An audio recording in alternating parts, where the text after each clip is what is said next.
अस्सलाम वालेकुम स्टूडेंट्स। पिछले वीडियो के अंदर हमने देखा था कि कैसे केमिकल इक्वेशन को बैलेंस करते हैं, लेकिन आज की इस वीडियो के अंदर हम ये देखेंगे कि किसी केमिकल इक्वेशन को कैसे मोर इन्फॉर्मेटिव बना सकते हैं। तो चलिए शुरू करते हैं।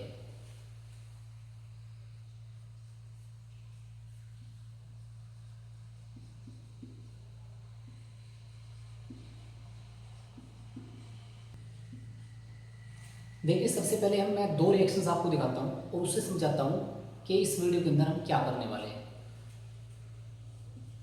C+O2 gives CO2, C+O2 gives CO2।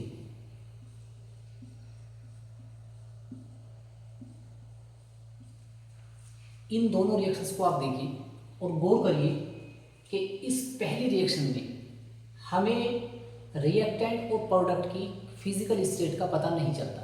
हमें ये पता नहीं चलता कि कौन सा रिएक्टेंट सॉलिड स्टेट के अंदर है, कौन सा रिएक्टेंट गैसियस स्टेट के अंदर है। लेकिन इस रिएक्शन में हमें ये पता लगता है कि कार्बन यहाँ सॉलिड स्टेट के अंदर है, ऑक्सीजन गैसियस स्टेट के अंदर है और कार्बन डाइऑक्साइड गैसियस स्टेट के अंदर है।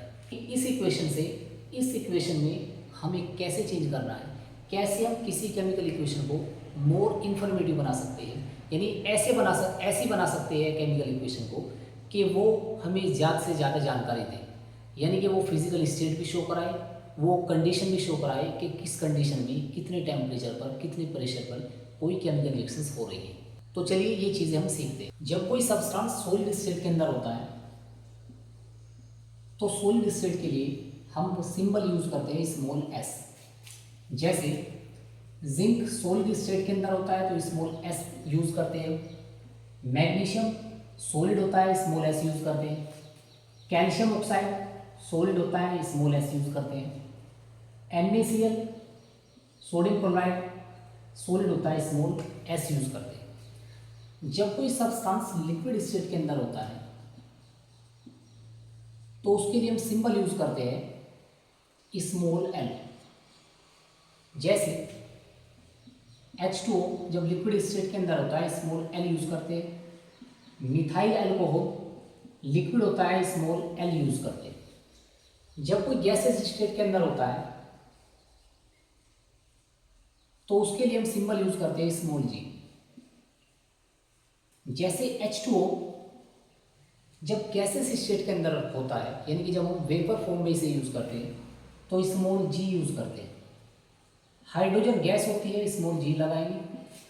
ऑक्सीजन गैस होती है, स्मॉल जी का यूज करते हैं। और दूसरी जब भी कोई गैस बनती है तो उसके बाद में स्मॉल जी का यूज करते हैं। इसके बाद जब कोई सब्सटेंस वाटर के अंदर डिजोल्व होता है, यानी जब किसी सब्सटेंस को हम सॉल्यूशन फॉर्म में लेते हैं, यानी कि उसके अंदर वाटर ऐड होता है, तब हम उसके लिए यूज करते हैं AQ। AQ means aqueous. जैसे अगर हम NaCl को सॉल्यूशन फॉर्म में ले, यानी कि NaCl में सोडियम क्लोराइड में नमक में कुछ वाटर ऐड कर दें, तो तब हम उसे AQ लिखेंगे। कैल्शियम हाइड्रोक्साइड को जब हम लाइम वाटर की फॉर्म में लेते हैं, यानी कि उसके अंदर वाटर मिला हुआ होता है, तब उसके लिए हम यूज करते हैं। इसके अलावा फिजिकल स्टेट के अलावा जब हमें हीट दिखानी होती है तो हीट के लिए या तो हम लिखते हैं हीट या लिखते हैं हम हीट एनर्जी, या कभी कभी हम इस डेल्टा का यूज करते हैं, ये भी हीट का एक सिंबल होता है। अगर कोई टेम्परेचर दिखाना होता है किसी केमिकल रिएक्शन में तो कितने टेम्परेचर पर वो रिएक्शन हो रही है उसके लिए हम यूज करते हैं। जैसे कोई रिएक्शन 300 डिग्री सेल्सियस हो रही है तो हम 300 डिग्री सेल्सियस उसके अंदर मेंशन करते हैं। अगर प्रेशर दिखाना होता है तो प्रेशर के लिए हम जितने प्रेशर पर वो रिएक्शन होती है उस प्रेशर को मेंशन कराते हैं। जैसे कि कोई रिएक्शन 200 एटमॉस्फेरिक प्रेशर पर हो रही है तो हम उसके अंदर प्रेशर शो कराते हैं। अगर किसी रिएक्शंस में कैटलिस्ट यूज करते हैं, कैटलिस्ट एक तरह के सब्सटेंस होते हैं जो रिएक्शंस को फास्ट कराने के लिए यूज होते हैं। जैसे कि हम रिएक्शंस में जनरली निकिल, प्लेटिनम, पैलेडियम, ये कैटलिस्ट यूज़ करते हैं। तो हम इन्हें शो कराते हैं, दिखाते हैं केमिकल रिएक्शंस में कि हमने ये कैटलिस्ट यूज़ किया है।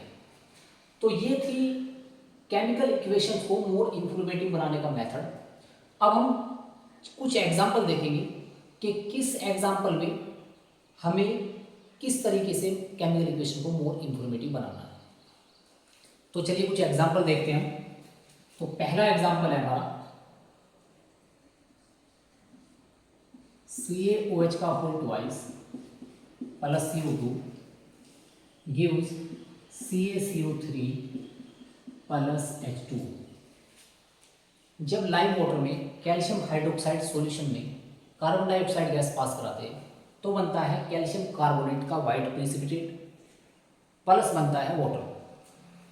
कैल्शियम हाइड्रोक्साइड चूंकि लाइम वाटर के फॉर्म में हम इसे लेते हैं, यानी कि एक्वस फॉर्म में इसे लेते हैं, AQ सिंबल का हम यूज करते हैं। CO2 गैसेस फॉर्म में हम इसे लेते हैं, स्मॉल g यूज करेंगे। कैल्शियम कार्बोनेट प्रिसिपिटेट बनता है, यानी कि सोल्ट बनता है, स्मॉल s यूज करेंगे। वाटर लिक्विड फॉर्म में होता है, स्मॉल l यूज करते हैं। यानी कि चारों फिजिकल स्टेट इसी केमिकल रिएक्शंस के अंदर शो हो गई। एक सॉलिड है, एक लिक्विड है, एक गैस है, एक एक्वस स्टेट में है। दूसरा एग्जांपल हम देखते हैं, जब carbon monoxide gas hydrogen gas के साथ रिएक्शंस करती है तब बनता है मिथाइल एल्कोहल। तो जैसा कि आप जानते हैं कार्बन मोनोऑक्साइड में एक गैस होती है, स्मॉल g यूज करेंगे। हाइड्रोजन एक गैस होती है, स्मॉल g यूज करेंगे। मिथाइल एल्कोहल लिक्विड होता है, स्मॉल l यूज करते हैं। चूंकि ये रिएक्शंस हाई टेम्परेचर पे होती है, लगभग 300 डिग्री सेल्सियस पे टेम्परेचर पर ये रिएक्शंस होती है और 300 एटमॉस्फेरिक प्रेशर पर ये रिएक्शंस होती है। इसके अलावा भी इसके अंदर जो कैटलिस्ट यूज होता है वो जिंक ऑक्साइड और क्रोमियम ऑक्साइड यूज होता है। तो वो ये सारी चीज़ें हम इस एरो के ऊपर शो कराते हैं। यहाँ लिख देंगे 300 degree Celsius temperature, 300 atmospheric pressure. इसके अलावा जो कैटलिस्ट यूज होता है इसके अंदर ZnO प्लस CrO3, इसका मिक्सर इसके अंदर यूज होता है। तो ये कैटलिस्ट भी हम लिख देते हैं। अब हम इसे बैलेंस कर लेंगे। यहाँ बना देते हैं हम 2H2। इसके बाद थर्ड देखते हैं हम, जब पोटेशियम क्लोराइड को हीट करते हैं, गर्म करते हैं, तब बनता है potassium chloride plus oxygen. Potassium chloride चूँकि सॉलिड स्टेट के अंदर होता है, स्मॉल s यूज करते हैं। पोटेशियम क्लोराइड सॉलिड होता है, स्मॉल s यूज करते हैं। ऑक्सीजन गैस होती है, स्मॉल g यूज करेंगे। चूँकि इसे हीट करने पर ये रिएक्शंस होती है तो इसके लिए हम यहाँ लिखते हैं हीट, या चाहे तो हम डेल्टा साइन बना सकते हैं, यानी कि ये वाला साइन हम बना सकते हैं। ये भी हीट का एक साइन होता है। इसके अंदर जो कैटलिस्ट यूज होता है वो यूज होता है MnO2, तो वो कैटलिस्ट हम शो कराते हैं। इसके अलावा इसे हम बैलेंस कर लेंगे, 2KClO3 gives 2KCl plus 3O। इस तरीके से हम रिएक्शंस को बैलेंस कर लेंगे। उसके बाद हम देखते हैं फोर्थ रिएक्शंस, जो है हमारी फोटोसिंथेसिस। कार्बन डाइऑक्साइड वाटर के साथ रिएक्शंस होती है और बनता है ग्लूकोज, और ऑक्सीजन गैस इसके अंदर बनती है। बैलेंस कर लेंगे इसे पहले। अब हम देखते हैं कि कैसे इसकी फिजिकल स्टेट को हम शो करते हैं। कार्बन डाइऑक्साइड गैस होती है, स्मॉल g का यूज करेंगे। H2O लिक्विड फॉर्म में होता है, स्मॉल l यूज करेंगे। ग्लूकोज जो बनता है एक्वस फॉर्म में होता है ये, तो इसलिए इसे हम AQ यूज करते हैं। ऑक्सीजन गैस होती है, स्मॉल g यूज करते हैं। चूँकि ये रिएक्शन फोटोसिंथेसिस रिएक्शंस होती है तो सनलाइट और क्लोरोफिल की प्रेजेंस में रिएक्शंस होती है, तो हम यहाँ लिखते हैं सनलाइट और यहाँ लिखते हैं क्लोरोफिल। इस तरीके से हमने कुछ एग्जाम्पल देखे कि कैसे किसी केमिकल इक्वेशंस को मोर इन्फॉर्मेटिव बना सकते हैं। तो आज के इस वीडियो लेक्चर में हमने ये सीखा कि कैसे किसी केमिकल इक्वेशंस को मोर इन्फॉर्मेटिव बना सकते हैं, उसके मेथड सीखे हमने, और हम देखकर ये पता लगा सकते हैं कि कौन सा रिएक्टेंट्स और कौन सा प्रोडक्ट किस फिजिकल स्टेट पे है। तो आज के लिए इतना ही, मिलते हैं इंशाल्लाह ऐसी ही नई वीडियोस के साथ। All the best.